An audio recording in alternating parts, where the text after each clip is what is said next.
హరే కృష్ణ పరమ జయదే శ్రీకృష్ణ సంకీర్తனம் ஜெய் சில்ல குருதேவ்.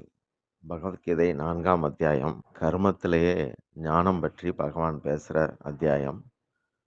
பதம் 4, 5, 6 பார்க்கலாம். அர்ஜுனன் கேட்கிறார், அபரம் பவதோ ஜன்ம பரம் ஜன்ம விவஸ்வதக கதம் ஏதத் விஜானியாம் துவம் ஆதவ் புரோக்தவானிதி. தங்களது பிறப்பு தற்போதையது, சூரியனது பிறப்போ காலத்தால் முற்பட்டது.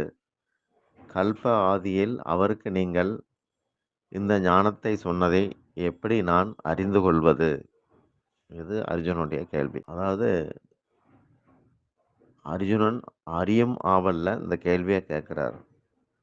சீடர்கள் குரு கிட்ட அறியும் ஆவலோட கேட்கணும். அதுல என்ன உட்கருத்துனா, தன்னுடைய முன்னேற்றத்துக்காக கேட்பது அப்படின்னு அர்த்தம். அதுதான் வாழ்வின் பிரயோஜனம். தர்க்க புத்தியோட கேட்கக்கூடாது. பரமாத்மா பல அவதாரங்கள் செய்தார். அர்ஜுனன் முன்னாடி இப்போ கிருஷ்ணரா இருந்துகிட்டு இருக்கிறார். அர்ஜுனன் கிருஷ்ணனுக்கு பால்யத்திலேருந்து நண்பனா இருக்கான். ஒன்றாக விளையாண்டு பழகியவன். அதனால அப்படி இருக்கும்போது எப்பவோ ஆதி காலத்துல விவஸ்வானுக்கு கீதையை பேசினேன் அப்படின்னு சொல்லும்போது அது எப்படி அப்படின்னு சொல்லி கேட்குறான். பகவான் பதிலளிக்கிறார். ஸ்ரீ பகவான் வாச்ச பகுனி மே வியதிதானி ஜன்மானி தவச்ச அர்ஜுன தான்யகம் வேத சர்வாணி நத்வம் வேத பரந்தபா. எதிரிகளை வாட்டுபவனே, எனக்கும் உனக்கும் பல ஜென்மங்கள் கடந்து போயிற்று. அவை அனைத்தும் நான் அறிவேன், நீ அறியாய். விளக்கம்: ஒருத்தட்ட ரகசியம் இருந்தா அதை அவராத்தான் வெளியிடணும், வேற வழி கிடையாது. இப்போ பகவான் இந்த அத்தியாயத்துல தாம் வந்து போனதுடைய ரகசியத்தை, நோக்கத்தை அர்ஜுனன்ட்ட சொல்ல இருக்கிறார். இந்த பதத்தை கொண்டு தான் சில மத்வாச்சாரியார் ஜீவன் ஈஸ்வரன் அந்த பேதத்தை விளக்குறார். துவைத சித்தாந்தம் தர்றார். ஜீவர்களுக்கு சித்தி பெறும் ஆற்றல் உண்டு. அதில் முற்பிறவி பற்றி சொல்ல முடியும். ஆனால் தன்னுடைய எல்லா பிறவிகளை பற்றிய ஞானமும் அவனுக்கு வரவே வராது. பகவான் யுக்த யோகி. அவர் சாதனையின் துணை இல்லாமலே யோகிகளுக்கு இறைவனாக இருக்கிறார். காலம் அவரை நெருங்க முடியாது. அல்லது எப்போதும் நிகழ்காலத்திலே இருக்கிறவர். பகவான் இடம், பொருள், காலம், சூழல், மனிதன், பிராணிகள் எல்லாத்துலேயும் இப்படி நிறைஞ்சிருக்கிறார். அதனால் காலத்துக்கு அப்பாற்பட்டவர். நான் அனைத்தையும் அறிவேன் பகவானே சொல்கிறார். எங்கே எது நடந்தாலும் பகவான் கவனிக்கிறார். அழியும் பொருட்களில் இருக்கிற மதிப்பு அறிய வேண்டியதை மறக்க வைக்குது. இப்படி மனிதன் ஞான சூன்யமாக போயிடுறான். அர்ஜுனன் அழிஞ்சு போகிற விஷயங்களான பீஷ்மர், துரோடர், கிருபர் மற்றும் உறவினர்களை பார்த்து பகவான்கிட்ட சொன்ன வார்த்தையை நம்ம நினச்சி பார்க்கணும். யாருக்காக ராஜ்யம், போகம், சுகம் இவற்றுடன் நாம் வாழ விரும்புகிறோமோ அவர்களை கொன்று வாழ்வது எப்படி? அது சரியல்ல. இப்படி கேட்டிருந்தான். ராஜ்யம், சுகபோகம் இதுகளில் அர்ஜுனனுக்கு மதிப்பு இருக்கிறத காட்டுது. வெளி விவகாரங்களில் மதிப்பு வச்சிருக்கிற அளவுக்கு உள் விவகாரம் மதிப்பு இழந்து போயிடும். ஆசை பற்றுகளோட தன் சுகபோக வசதிக்காக பொருட்களோட தொடர்பு வச்சுருந்தோன்னா அதுக்கு அந்த தொடர்புக்கு பரிக்கிரகா அப்படின்னு பேர். அந்த தொடர்பை விடுறதுக்கு அபரிக்கிரகம் அப்படின்னு பேர். கண்ணாடி பாட்டிலில் வைக்கிற வண்ணப்பொருள் அந்த பொருளுடைய நிறத்தையே கண்ணாடியும் வாங்கிக்குது. அப்போ தன்னுடைய இயல்பு அங்கே திரிபடையுது. அதே மாதிரி அசத் அப்படிங்கிற குறைபாடுள்ள பொருட்களை தனதாக ஜீவன் ஏற்றுக்கும் போது அவன் குறைவுள்ளவனாக மாறிடுறான். இந்த குறையை போக்குறது பெரும்பாடு. உலகத்துடைய பரபரப்பு காரணம் ஆசை. ஆசைகளால் நிகழ்கால விஷயங்கள் கூட மறந்து போயிடும். செய்ய வேண்டியதுகளில் அறிவும் இருக்காது. அப்படி இருக்க பழைய பிறவி பற்றி எப்படி புரிஞ்சிக்க முடியும்?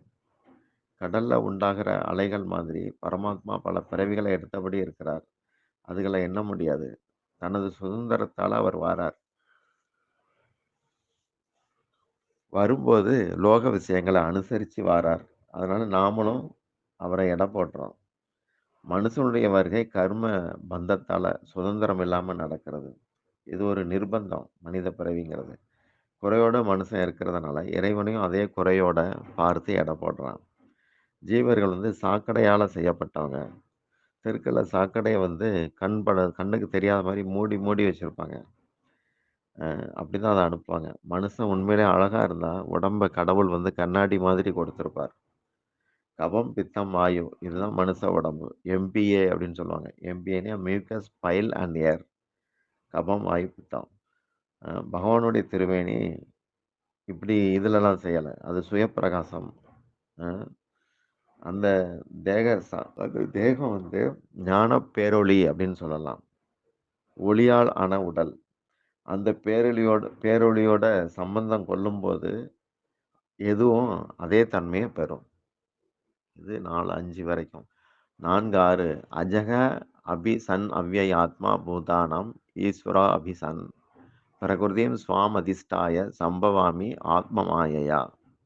நான் தேக பிறப்பற்றவன், அழிவற்ற ரூபமுடையவன், அனைவர்க்கும் ஈஸ்வரன்.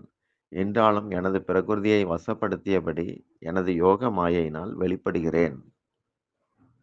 பகவான் இந்த ஸ்லோகத்துல தன்னுடைய 3 தன்மைகள சொல்றார். அஜக அப்படின்னா பிறப்பற்ற தேகம். அவ்யய அப்படின்னா அழிவில்லாத ரூபம். 3 ஈஸ்வரன். அனைவருக்கும் எஜமான். அடுத்த வரியில பிரகிருதி, ஆத்ம மாயையா, யோக மாயைய பத்தி சொல்றார். இது வந்து பகவானுடைய ஆற்றல்கள் எல்லாம் இந்த ஸ்லோகத்துல சொல்லப்படுது. தன்னை பத்தி சொல்லும்போது அஜக, அவ்யய, ஈஸ்வர அ இத சொல்றாரு. மனுஷங்கிட்ட மனுஷங்க உள்பட எல்லா ஜீவர்களும் பிறப்பாங்க, இறப்பாங்க. பகவானுக்கு பிறப்பு கிடையாது. ஆனாலும் வெளிப்படுறார். அவிநாசி மறைவு கிடையாது. இத இங்க வந்து அவர் மறையிறது வந்து விசித்திர லீலை அப்படின்னு சொல்லப்படுது. 2:28ல எல்லா ஜீவர்களும் பிறப்புக்கு முன் மறைஞ்சு இருந்தாங்க. மரணத்துக்கு பிறகும் மறைஞ்சு போயிடுறாங்க. இடையில மட்டும் தோன்றுகின்றார்கள் அப்படின்னு சொல்றாரு. மனுஷங்க, பிராணிங்க கர்ம விளைவால பிறக்கிறவங்க. இதுல வந்து 2 குறை உண்டு நமக்கு. ஒண்ணு ஆயுள், இன்னொன்னு வந்து சுக துக்க அனுபவம். பகவானுக்கு இந்த 2ம் கிடையாது. மேலும் மனுஷன் வந்து பிறக்கிறான். முதல்ல பிறக்கிறது. அடுத்து அ குழந்தையா இருக்கிறது, பாலகனா இருக்கிறது, இளமையா இருக்கிறது, வாலிபம் அடையிறது, முதுமை, மரணம். இப்படி மாற்றங்கள்லாம் உண்டு. பகவானுடைய திருமேனியில அது கிடையாது. 15 வயது வரையிலான பருவம் கிஷோர பருவம்னு சொல்லப்படுது. கிருஷ்ணர் எப்பவுமே கிஷோர வடிவத்துல இருக்கிறதுனால, கிருஷ்ண கிஷோர் அப்படின்னு அவருக்கு பேரு. பகவானுக்கு தாடி மீசை கிடையாது. அவரு தோன்றிய 6வது நாள்ல பூதன அரக்கிய கொன்றார். 108ஆம் நாள்ல சகடன் அப்படிங்கிற அசுரன கொல்றார். இதுகளெல்லாம் ஈஸ்வர தன்மைய காட்டுது. பிரகிருதிம் ஸ்வாமதிஷ்டாய அப்படின்னு சொல்லும்போது, பகவானுடைய இயற்கை அவருக்கு சொந்தமானது அப்படின்னு அர்த்தம். இத வந்து சந்தினி சக்தி, சம்வித் சக்தி, ஆகலாதினி சக்தி இப்படி ஆச்சாரியர்கள் வர்ணிக்கிறாங்க. சந்தினி அப்படிங்கிறது அவருடைய நித்தியமான சத் ஸ்வரூபம். சம்வித் அப்படிங்கிறது சித் ஸ்வரூபம். ஆகலாதினி அப்படிங்கிறது ஆனந்த ஸ்வரூபம். நமக்கு ஆன்மா மட்டும்தான் சச்சித் ஆனந்தம். பகவானுக்கோ மேனியே சச்சிதானந்தம். பகவான் தோன்றும்போது தம்மோட சக்திகளோட தோன்றுதார். ஸ்ரீமதி ராதை பகவானுடைய உள்சக்தி, கிருபாதேவி பக்தி அதிகாரி. கிருஷ்ண பக்தி பண்ண விருப்பம் உள்ளவங்க மட்டும்தான் இத புரிஞ்சுக்க முடியும். துர்கா பகவானுடைய பகிரங்க சக்தி. ஜீவர்கள் வந்து பகவானுடைய தடஸ்த சக்தி. அதாவது விளிம்புல இருக்கிறவங்க, பூனையாட்டம். ஆன்மீக உலகுக்கும் தாவலாம், ஜட உலகுக்கும் அந்த பூனை தாவலாம். அப்படி ஒரு சுதந்திரம் இருக்கு. அ நெருப்புல வந்து உஷ்ணம், வெளிச்சம்னு 2 சக்தி உண்டு. இந்த 2ம் நெருப்புக்கு புறம்பும் இல்ல, உட்பட்டதும் கிடையாது. பிரிக்க முடிஞ்சா தான் அது புறம்பானது. அபின்னம் அப்படின்னா, அ அதாவது இது வந்து புறம்பும் புறம்பானதாவும் சொல்லக்கூடாது, உட்பட்டதாவும் சொல்லக்கூடாது. ஏன்னா, மந்திரங்கள், மூலிகைகளால நெருப்புடைய உஷ்ணத்த மட்டுமே இல்லாதபடியும் செய்ய முடியும். தீப்பெட்டியில நெருப்பு மறைஞ்சிருக்கு. காஞ்ச மரத்திலயும் நெருப்பு மறைஞ்சிருக்கு. சூரிய ஒளிபட்டு அதுகெல்லாம் காயுது. காயும்போது அந்த அக்னிய வாங்கி உள்ள வச்சுக்குது. சூரியன்லேருந்து நெருப்ப மட்டும் வாங்கி தனக்குள்ள மறைச்சு வச்சிருக்கு. மறைஞ்சிருக்கிற சக்திய வசப்படுத்துனோம்னா, நமக்கு பிரயோஜனம் உண்டாகுது. அதேபோல பகவான் தன்னுடைய சக்திய கொண்டு அவராகவே வெளிப்படுத்துறார். எதையும் செய்றார். மனுஷன் அப்படி இல்ல. அவன் சில சமயம் சக்தியை இழந்திருப்பான். ராதா தேவி, சீதா தேவி, ருக்மிணி இவங்க எல்லாருமே பகவானுடைய திவ்ய சக்திகள். பகவான் பரமாத்மாவா எல்லா இடத்துலயும் நிறைஞ்சிருக்கிறார். தம்முடைய திவ்ய சக்திகள் இவங்கள கொண்டு அவர் வந்து பல லீலைகள செய்றார். உருவமற்ற வழிபாட்டுல இந்த சக்திகள் பிரம்ம வித்யா அப்படின்னு சொல்லப்படுது.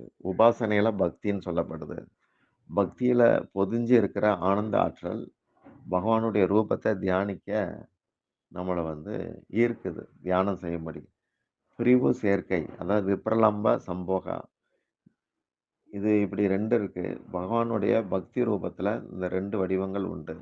பகவான் பிரிவ தரும்போது பக்தன் துயரால துடிக்கிறான். துக்கம், விரகம் அப்படிங்கிற தீயால அவனுடைய உலகப்பற்று அப்ப பொசுங்கிருது.